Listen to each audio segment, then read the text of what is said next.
Okay, now we come to the 21st Sutta, Kakacupama Sutta, the simile of the saw. Thus have I heard. On one occasion, the Blessed One was living at Savatthi in Jeta's Grove, Nathapindika's park. Now on that occasion, the Venerable Molya Paguna was associating overmuch with nuns. Nuns here refers to bhikkhunis. During the Buddha's time, they had bhikkhunis. He was associating so much with nuns that if any monk spoke dispraise of those nuns in his presence, he would become angry and displeased and would rebuke him. And if any monk spoke dispraise of the Venerable Molya Paguna in those nuns' presence, they would become angry and displeased and would rebuke him. So much was the Venerable Molya Paguna associating with nuns. Stop here for a moment. So this Molya Paguna was too friendly with the nuns, and they liked him so much that if anybody spoke ill of him, they would get angry. And he also liked them so much that anybody criticized the nuns, he would get angry. Then a certain monk went to the Blessed One, and after paying homage to him, sat down at one side and told the Blessed One what was taking place. Then the Blessed One addressed a certain monk thus, "Come, monk, tell the monk Molya Paguna in my name that the teacher calls him." "Yes, Venerable Sir," he replied. And he went to the Venerable Molya Paguna and told him, "The teacher calls you, friend Paguna." "Yes, friend," he replied, and he went to the Blessed One, and after paying homage to him, sat down at one side. The Blessed One asked him, "Paguna, is it true that you are associating overmuch with nuns, that you are associating so much with nuns that if any monk speaks dispraise of those nuns in your presence, you become angry and displeased and rebuke him? And if any monk speaks dispraise of you in those nuns' presence, they become angry and displeased and rebuke him. Are you associating so much with nuns as it seems?" "Yes, Venerable Sir." "Paguna, are you not a clansman who has gone forth out of faith from the home life into homelessness?" "Yes, Venerable Sir." "Paguna, it is not proper for you, a clansman gone forth out of faith from the home life into homelessness, to associate overmuch with nuns. Therefore, if anyone speaks dispraise of those nuns in your presence, you should abandon any desires and any thoughts based on the household life. And herein you should train thus: my mind will be unaffected, and I shall utter no evil words. I shall abide compassionate for his welfare, with a mind of loving kindness, without inner hate. That is how you should train Paguna." I stop here for a moment. So here you notice the Buddha says you should abandon any desires and any thoughts based on the household life. In other words, don't act like a lay person. When we are a layman, we act in a worldly way, but when we put on the robe and train in the spiritual path, then we cultivate higher thoughts, higher actions, etc. So the Buddha says, no matter what they say, you should always have loving kindness, practice loving kindness. Don't get angry, don't go back to your layman days. And the Buddha continued, "If anyone gives those nuns a blow with his hand, with a cloth, with a stick, or with a knife in your presence, you should abandon any desires and any thoughts based on the household life. And herein you should train thus: my mind will be unaffected. If anyone speaks dispraise in your presence, you should abandon any desires and any thoughts based on the household life. And herein you should train thus: my mind will be unaffected, and I shall utter no evil words. I shall abide compassionate for his welfare, with a mind of loving kindness, without inner hate.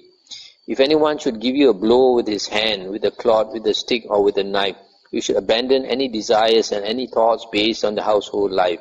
And herein you should train thus: my mind will be unaffected, and I shall utter no evil words. I shall abide compassionate for his welfare, with a mind of loving kindness, without inner hate. That is how you should train Paguna." This is the Buddha standard, very hard to practice. Then the Blessed One addressed the monks thus: "Monks, there was an occasion when the monks satisfied my mind. Here I address the monks thus: Monks, I eat at a single session. By so doing, I am free from illness and affliction, and I enjoy health, strength, and a comfortable abiding. Come, monks, eat at a single session. By so doing, you will be free from illness and affliction, and you will enjoy health, strength, and a comfortable abiding. And I had no need to keep on instructing those monks. I had only to arouse mindfulness in them. Suppose there were a chariot on even ground at the crossroads, harnessed to thoroughbreds, waiting with a goat lying ready, so that a skilled trainer, a charioteer of horses to be tamed, might mount it, and taking the reins in his left hand and the goad in his right hand, might drive out and back by any road whenever he likes. So too I had no need to keep on instructing those monks. I had only to arouse mindfulness in them. Let's stop here for a moment. So here the Buddha says that he eats in one sitting, and he is encouraging the monks to eat in one sitting.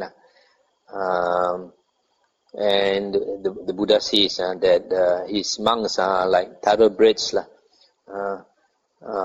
just giving them brief instruction and they will follow it, just like thoroughbred horses.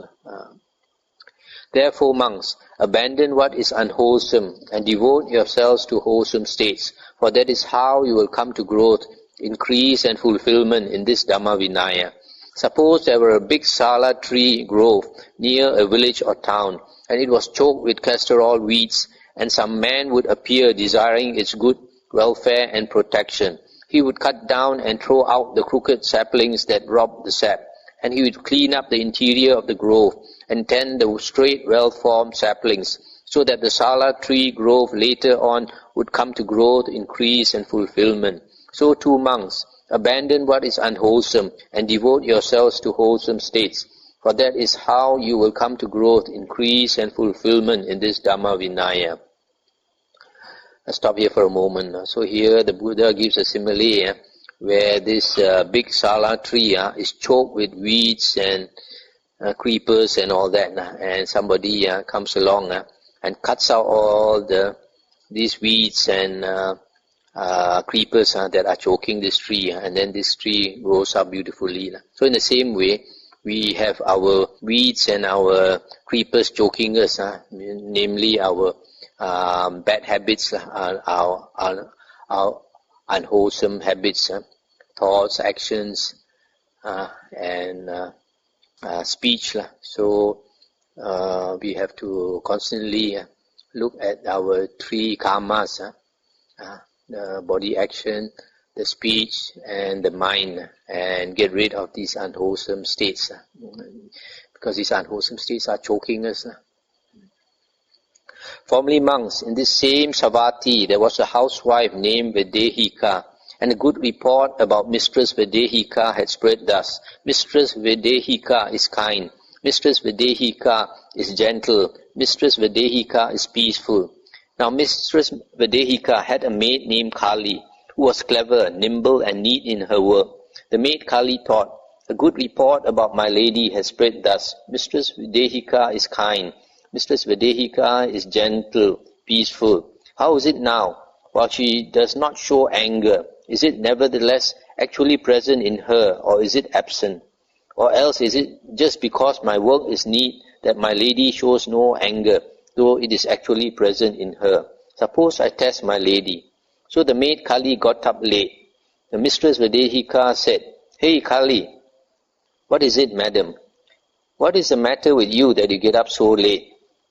Nothing is the matter, madam. Nothing is the matter, you wicked girl, yet you get up so late. And she was angry and displeased, and she scowled. Then the maid Kali thought, the fact is that while my lady does not show anger, it is actually present in her, not absent, and it is just because my work is neat that my lady shows no anger, though it is actually present in her, not absent. Suppose I test my lady a little more. So the maid Kali got up later in the day. Then Mistress Vedehika said, Hey Kali, what is it, madam? What is the matter that you get up later in the day? Nothing is the matter, madam. Nothing is the matter, you wicked girl, yet you get up later in the day. And she was angry and displeased, and she spoke words of displeasure. Then the maid Kali thought, the fact is that While my lady does not show anger, it is actually present in her, not absent. Suppose I test my lady a little more. So the maid Kali got up still later in the day. Then Mistress Videhika said, Hey Kali, what is it, madam? What is the matter that you get up still later in the day? Nothing is the matter, madam. Nothing is the matter, you wicked girl. Yet you get up still later in the day. And she was angry and displeased, and she took a rolling pin, gave her a blow on the head, and cut her head. Then the maid Kali, with blood running from her cut head, denounced her mistress to the neighbors. See, ladies, the kind ladies' work. See, ladies, the gentle ladies' work. See, ladies, the peaceful ladies' work. How can she become angry and displeased with her only maid for getting up late? How can she take a rolling pin, give her a blow on the head, and cut her head? Then later on, a bad report about Mistress Videhika spread thus. Mistress Videhika is rough. Mistress Videhika is violent. Mistress Videhika is merciless. Stop here for a moment. So here the Buddha gives a simile of it's a bit comical. This maid testing the mistress, and the end got a blow on the head. So too monks. Some monk is extremely kind, extremely gentle, extremely peaceful, so long as disagreeable causes of speech do not touch him. But it is when disagreeable causes of speech touch him that it can be understood whether that monk is really kind, gentle, and peaceful. I do not call a monk easy to admonish, who is easy to admonish and makes himself easy to admonish, only for the sake of getting robes, alms, food, a resting place, and medicinal requisites. Why is that? Because that monk is not easy to admonish, nor makes himself easy to admonish, when he gets no robes, alms, food, or resting place, and medicinal requisites. But when a monk is easy to admonish and makes himself easy to admonish because he honors, respects, and reveres the Dhamma, him I call easy to admonish. Therefore, monks, you should train thus. We shall be easy to admonish and make ourselves easy to admonish because we honor, respect, and revere the Dhamma. That is how you should train monks. Stop here for a moment. So here the Buddha is saying there are some monks, they come into monkhood because they want to get a lot of robes and good food and nice place to stay and medical requisites. But when they don't get it, then their true colors will show. So the Buddha says, if a monk respects and trains according to the Dhamma Vinaya, then he is easy to teach, easy to admonish. Monks, there are these 5 causes of speech that others may use when they address you. Their speech may be timely or untimely, true or untrue, gentle or harsh, connected with good or with harm, spoken with a mind of loving kindness or with inner hatred. When others address you, their speech may be timely or untimely. When others address you, their speech may be true or untrue. When others address you, their speech may be gentle or harsh. When others address you, their speech may be connected with good or with harm. When others address you, their speech may be spoken with a mind of loving kindness or with inner hatred. Herein, monks, you should train thus. Our minds will remain unaffected, and we shall utter no evil words. We shall abide compassionate for their welfare, with a mind of loving kindness, without inner hatred. We shall abide pervading that person with a mind imbued with loving kindness, and starting with him, we shall abide pervading the all-encompassing world with a mind imbued with loving kindness, abundant, exalted, immeasurable, without hostility and without ill will. That is how we should train monks. Stop here for a moment. So here, 5 causes of speech. The Buddha says, good speech should have these 5 characteristics. It must be spoken timely, at the right time. For example, you want to advise somebody, don't give him advice when he's angry. So it should be timely. Second one, it must be factual. What you say must be true. Number 3, what you say should be gentle, spoken gently, not loudly, harshly. Number 4, with the mind of benefiting that person, with with the intention of what you say should be beneficial, not unbeneficial. And then number 5, spoken with the mind of loving kindness. So when we speak, we have a mind of loving kindness. That is another feature of good speech. So these are the 5 characteristics. So when somebody addresses us, it might not be good speech. Then the Buddha says we should remain unaffected and don't get angry. Have metta, loving kindness, and compassion. No matter what people say. Monks, suppose a man came with a hoe and a basket and said, I shall make this great earth to be without earth. He would dig here and there, strew the soil here and there, spit here and there, and urinate here and there, saying, be without earth, be without earth. What do you think, monks? Could that man make this great earth to be without earth? No, venerable sir. Why is that? Because this great earth is deep and immense. It cannot possibly be made to be without earth. Eventually the man would reap only weariness and disappointment. So too, monks, there are these 5 causes of speech when others address you. So here the Buddha repeats what he said previously. Herein, monks, you should train thus. Our minds will remain unaffected, and starting with him, we shall abide pervading the all-encompassing world with a mind similar to the earth, abundant, exalted, immeasurable, and without hostility and without ill will. That is how you should train monks. Monks, suppose a man came with crimson, turmeric, indigo, or carmine, and said, I shall draw pictures and make pictures appear on empty space. What do you think, monks? Could that man draw pictures and make pictures appear on empty space? No, venerable sir. Why is that? Because empty space is formless and invisible. He cannot possibly draw pictures there or make pictures appear there. Eventually the man would reap only weariness and disappointment. So too, monks, there are these 5 causes of speech when others address you. And the Buddha repeats what he said previously. Herein, monks, you should train thus. Our minds will remain unaffected, and starting with him, we shall abide pervading the all-encompassing world with a mind similar to empty space, abundant, exalted, immeasurable, without hostility and without ill will. That is how we should train monks. Monks, suppose a man came with a blazing grass torch and said, I shall heat up and burn away the river Ganges with this blazing grass torch. What do you think, monks? Could that man heat up and burn away the river Ganges with that blazing grass torch? No, venerable sir. Why is that? Because the river Ganges is deep and immense. It cannot possibly be heated up and burned away with a blazing grass torch. Eventually the man will reap only weariness and disappointment. So too, monks, there are these 5 causes of speech when others address you. Here the Buddha repeats again. Herein, monks, you should train thus. Our minds will remain unaffected, and starting with him, we shall abide pervading the all-encompassing world with a mind similar to the river Ganges, abundant, exalted, immeasurable, without hostility and without ill will. That is how you should train monks.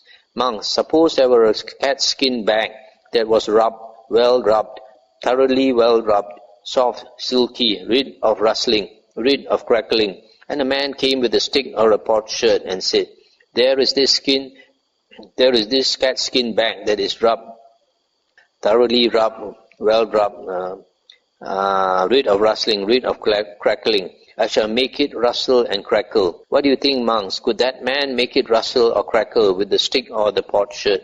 No, venerable sir. Why is that? Because that cat skin bag being rubbed, rid of rustling, rid of crackling, cannot possibly be made to rustle or crackle with the stick or the potsherd. Eventually the man would reap only weariness and disappointment. So too, monks, there are these 5 causes of speech when others address you. Their speech may be timely or untimely, true or untrue, gentle or harsh, connected with good or with harm, spoken with a mind of loving kindness or with inner hate. Herein, monks, you should train thus. Our minds will remain unaffected, and we shall utter no evil words. We shall abide compassionate for their welfare, with a mind of loving kindness, without inner hate. We shall abide pervading that person with a mind imbued with loving kindness. And starting with him, we shall abide pervading the all-encompassing world, with a mind similar to a cat's skin bag, abundant, exalted, immeasurable, without hostility and without ill will. That is how we should train monks. Stop here for a moment.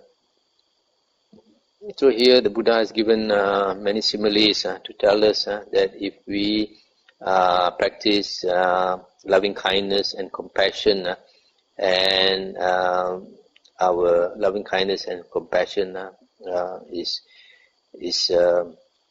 abundant, exalted, immeasurable, then nobody can affect us with unpleasant words, etc.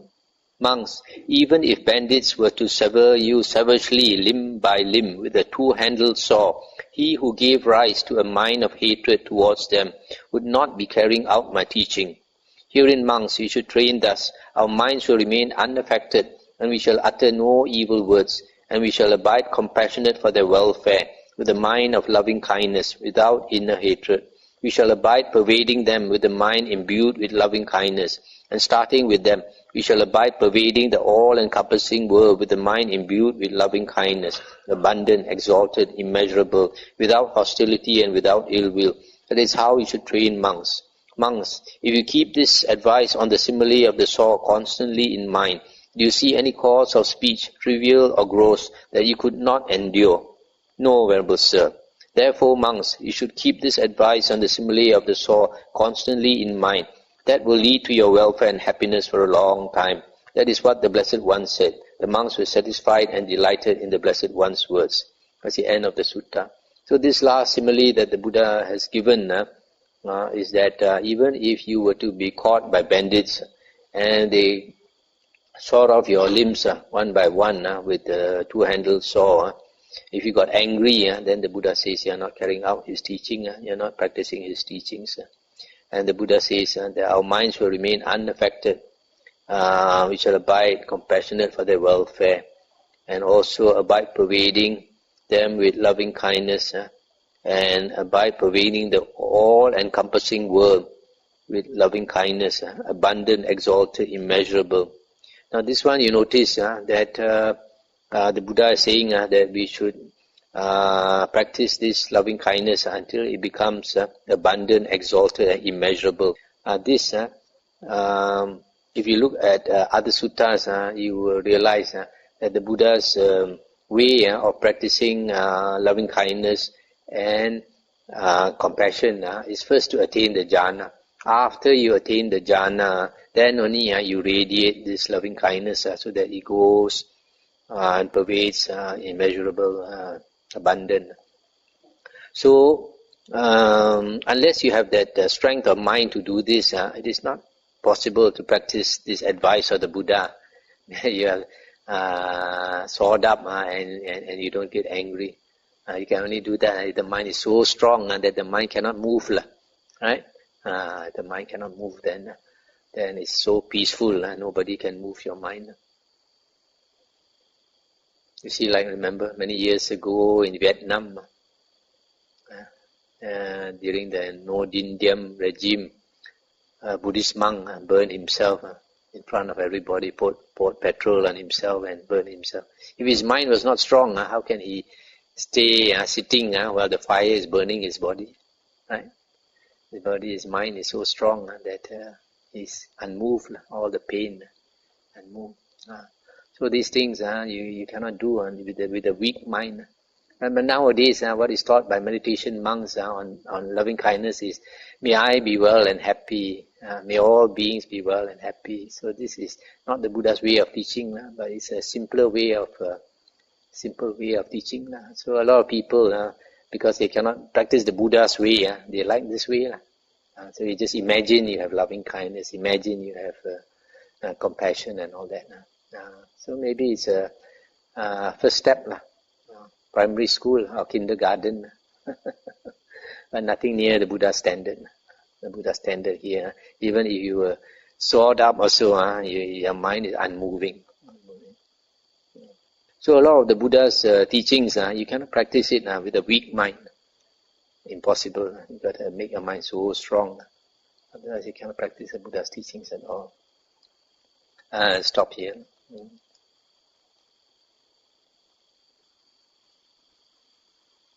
Con. Cảm ơn. Cũng cố gắng chúng ta agree on two, when the Buddha says that instead of having a central thought, we should focus on the other thoughts. Thoughts of renunciation, thoughts of non-duty, thoughts of non-cruelty. So I was wondering whether these thoughts of renunciation, is it thoughts of abandonment, letting go? No, no. When the Buddha here says thoughts of renunciation, it means renunciation of sensual desire. Okay. No sensual desire.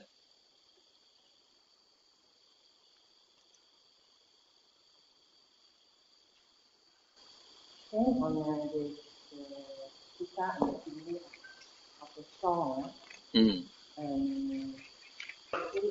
Buddha is practicing metta, boundless metta. Cultivating in such a way that whatever others say or others do don't affect us. But I was thinking like in a practical manner, for example, if you live in a community, if you have a toxic character amongst us, we are all not arahant. It will affect the community. So if we have to remove this person or ask this person to go, how does it? It's okay lah. If somebody is causing is a nuisance to others and obstructing others' practice, it's all right to remove him, because I remember reading somewhere, I'm not sure whether it's a Vinaya book or Sutta, there was a monk who was annoying everybody else, and the Buddha said, eject him, throw him out of the monastery. Why should we allow him to annoy everybody else? So the Buddha's, although the Buddha talks about this loving kindness and compassion and all that, the Buddha always, is always guided by wisdom. Always guided by wisdom. Buddha's compassion is always compassion with wisdom, not without wisdom.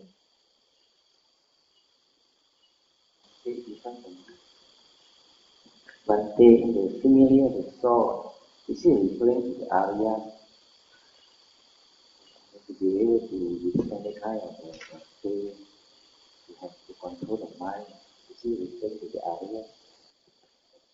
You can say that what the Buddha is teaching us is the ultimate, that is the ideal. But of course, very few people can practice it. You notice, for example, when we compare it with the Jesus teaching, that Jesus said, if somebody slaps you on the right cheek, you offer him the left cheek, right? That's easier to do than being sawed up and not get angry, isn't it? So the Buddha standard is much higher. That is the ideal. It's just like precepts. Precepts are training. It's quite impossible for most of us to keep the precepts 100%, right? So what we can do, we do. And over the years, slowly we progress, and then we improve, right? So we have this ideal in mind, but we may not be able to do it, never mind. The Buddha says that the spiritual path is a gradual training. So just like a baby learning how to walk, the baby falls down, never mind, get up again and try. Fall down, never mind, get up. Fall down how many times also, never mind, as long as there is that willingness to get up again and try. That is important. Pastor, for one question, usually we meditate, and we need to pay attention. We need to pay attention to our thoughts, or not to pay attention to our thoughts. And in order to improve our meditation, the Buddha's meditation is to pay attention to your object of meditation. For example, your breath. You only pay attention to your breath, nothing else.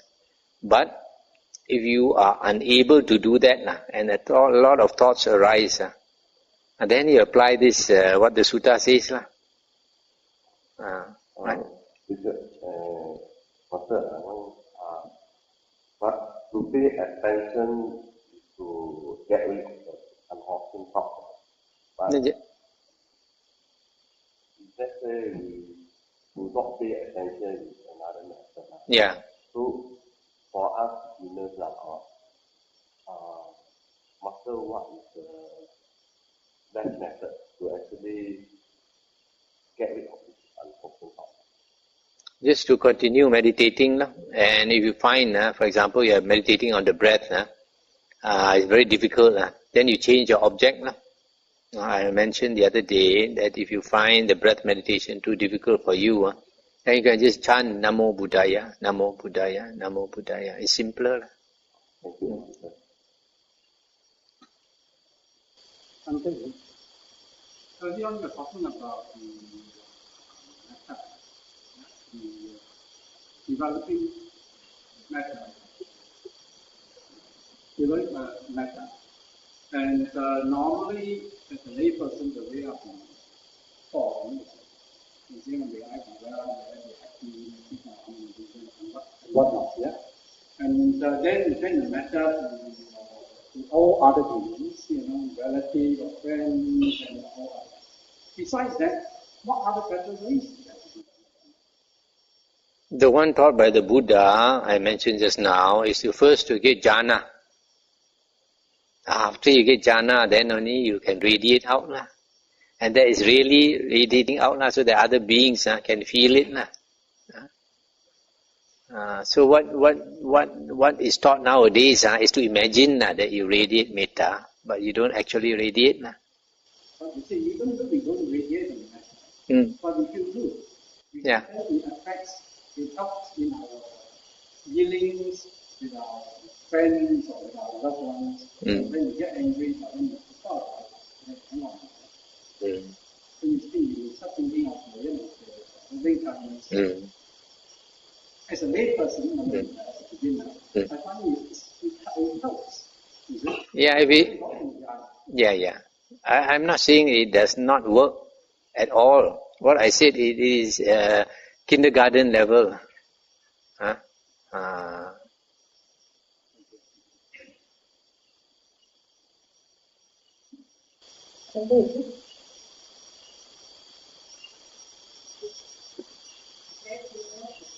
Similar to the thought,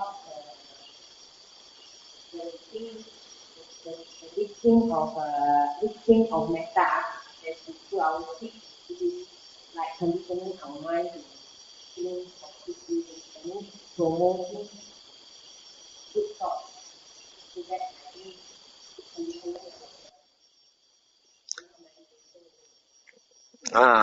It is not really meditation, but because if you think of thoughts of loving kindness, then you remind yourself to practice loving kindness. And the way actually to practice loving kindness is to practice loving kindness through your body language and through your speech and through your mind. So when you talk to people, you try to speak in a kinder way instead of shouting. And also in your body action, when you talk to somebody, you pat him on the back, hug him or something like that. Then people know that you have some, you have some loving kindness, right? So these are indirect ways of practicing loving kindness. Not the way the Buddha taught, but it still works a bit. Okay, shall we end here?